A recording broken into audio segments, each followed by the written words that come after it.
আমি শিখিয়ে দিচ্ছি এই লা ইলাহা ইল্লাল্লাহর কত ক্ষমতা। 99টা দফতর অপরাধের একটা পাল্লায় রাখা হবে, একটা কাগজের টুকরোর মধ্যে ওর লা ইলাহা ইল্লাল্লাহ লেখা থাকবে। আল্লাহ ওই লা ইলাহা ইল্লাল্লাহ ওকে বলবে যে ওর মিজানে দিতে, ও বলবে যে ইয়া আল্লাহ 99টা দফতর অপরাধের আর লা ইলাহা ইল্লাল্লাহ। আল্লাহ আপনি কি বলছেন? আল্লাহ আল্লাহ বলবে যে ঠিক আছে তুমি দেখো না। ওর এই কাগজের টুকরো লা ইলাহা ইল্লাল্লাহ ওর পাল্লার মধ্যে রাখবে, ওর লা ইলাহা ইল্লাল্লাহ ভারী হবে। এটা হচ্ছে লা ইলাহা ইল্লাল্লাহ জিকির, যেটা আপনারা এখানে বসে বসে সবাই মিলে করেন।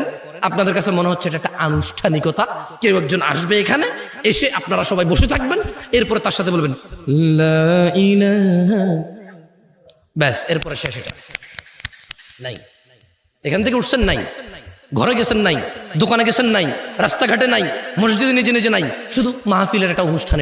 এটা আপনি ভেবে নিয়েছেন। এই জন্য আমি আপনাকে আমল করাবো না, আমি আপনাকে শিখিয়ে দিলাম বেশি বেশি আল্লাহর জিকির করবেন, লা ইলাহা ইল্লাল্লাহ জিকির করবেন, আশহাদু আল্লা ইলাহা ইল্লাল্লাহ ওয়া আশহাদু আন্না মুহাম্মাদার রাসূলুল্লাহ, লা ইলাহা ইল্লাল্লাহু ওয়াহদাহু লা শারীকা লাহু, লাহুল মুলকু ওয়া লাহুল হামদ, ইউহয়ী ওয়া ইউমীতু ওয়া হুয়া আলা কুল্লি শাইইন কাদির। এই জিকিরগুলো বেশি বেশি করবেন।